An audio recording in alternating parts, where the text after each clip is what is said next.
ขณะการធ្វើបាតកថាស្ដីពីការឆ្លើយតបនឹងមេរោគអេដនិងជំងឺអេដនៅកម្ពុជាដល់និស្សិតនៃសាកលវិទ្យាល័យជិកគ្រប់គ្រងជាង200នាក់នារសៀលថ្ងៃទី30ខែមេសាឆ្នាំ2025អាដាមទេសរដ្ឋមន្ត្រីអៀងម៉ូលីប្រធានអាជ្ញាធរជាតិប្រយុទ្ធនឹងជំងឺអេដមានប្រសាសន៍បញ្ជាក់ថាអ្នកផ្ទុកមេរោគអេដជំងឺអេដជាអ្នកជំងឺមួយជីវិតហើយការងារឆ្លើយតបនឹងមេរោគអេដជាការងារពហុវិស័យរួមទាំងវិស័យសុខាភិបាលផងក្នុងនោះរួមមាន1ត្រូវការថ្នាំនិងសេវាព្យាបាលថែទាំល្អទៀងទាត់យូរអង្វែង2មានផ្នត់គំនិតមិនដូចអ្នកជំងឺធម្មតាទេអ្នកជំងឺធម្មតារត់រកពេទ្យរត់រកសេវាព្យាបាលថែទាំដោយសារខ្លាចស្លាប់អ្នកជំងឺអេដមិនខ្លាចស្លាប់ទេនិងមិនរត់រកពេទ្យទេតែពេទ្យត្រូវរត់រកវិញ3មានការអៀនខ្មាស់4រងនៅការមាក់ងាយនៅរើអើង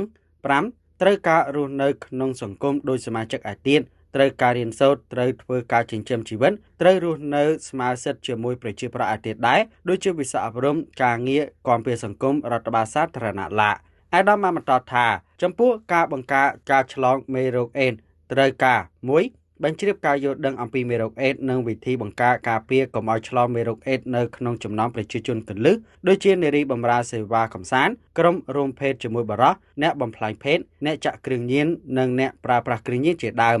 2លើកទឹកចិត្តអ្នកដែលសង្ស័យថាផ្ទុកមេរោគអេដឲ្យមកធ្វើតេស្តឲ្យចេះប្រើស្រោមអនាម័យចេះប្រើ PREP ដូចជាវិធីលេបថ្នាំបង្ការជាមុនការប្រព្រឹត្តប្រឈមនឹងការឆ្លងមេរោគអេដឬ PAP ដូចជាការព្យាបាលបង្ការក្រោយពីប្រឈមនឹងការឆ្លងមេរោគអេដអាដាមទេសរដ្ឋមន្ត្រីមានប្រសាសន៍ទៀតថាដោយសារមានការពាក់ព័ន្ធនឹងតួអង្គជាច្រើនដើម្បីឆ្លើយតបនឹងមេរោគអេដទើបអង្គការ UNAIDS បានដាក់ចេញនៅគោលការណ៍3មួយគឺយុទ្ធសាស្ត្រឬក្របខ័ណ្ឌផែនការសកម្មភាពតែមួយស្ថាប័នសម្របសម្រួលតែមួយនិងប្រព័ន្ធតាមដានវាយតម្លៃតែមួយទន្ទឹមនេះអាជ្ញាធរជាតិប្រយុទ្ធនឹងជំងឺអេដក៏ត្រូវបានបង្កើតឡើងដើម្បីសម្របសម្រួលការឆ្លើយតបនឹងមេរោគអេដនិងជំងឺអេដជាពហុវិស័យហើយនៅរៀងរាល់5ឆ្នាំម្ដងអាជ្ញាធរជាតិប្រយុទ្ធនឹងជំងឺអេដរៀបចំយុទ្ធសាស្ត្រគោលនយោបាយក្នុងការប្រយុទ្ធនឹងជំងឺអេដក៏ប៉ុន្តែកាលពីឆ្នាំ2024កន្លងទៅរាជរដ្ឋាភិបាលបានដាក់ចេញនូវយុទ្ធសាស្ត្រគោលនយោបាយជាតិបញ្ចប់អេដនិងចីរភាពកម្មវិធីអេដសម្រាប់ឆ្នាំ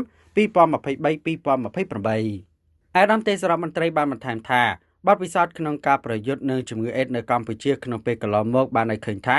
គោលការណ៍រួម3គឺភាពជាម្ចាស់ឬភាពជាអ្នកដឹកនាំភាពជាដៃគូនិងការវិនិយោគបានជួយជំរុញការអនុវត្តកម្មវិធីអេដឲ្យទទួលបានលទ្ធផលល្អគួរជាទីមោទនៈគូបញ្ជាក់ថាតាមរបាយការណ៍របស់អង្គការសហប្រជាជាតិកម្ពុជាជាប់ចំណាត់ថ្នាក់លេខ10លើពិភពលោកក្នុងការឆ្លើយតបនឹងមេរោគអេដនិងជំងឺអេដក្នុងនោះគោលដៅ95តាមរយៈវឌ្ឍនភាពថ្មីៗកម្ពុជាអាចនឹងសម្រេចបានលើសពី89នៃគោលដៅ95ទី1បច្ចុប្បន្នសម្រេចបាន89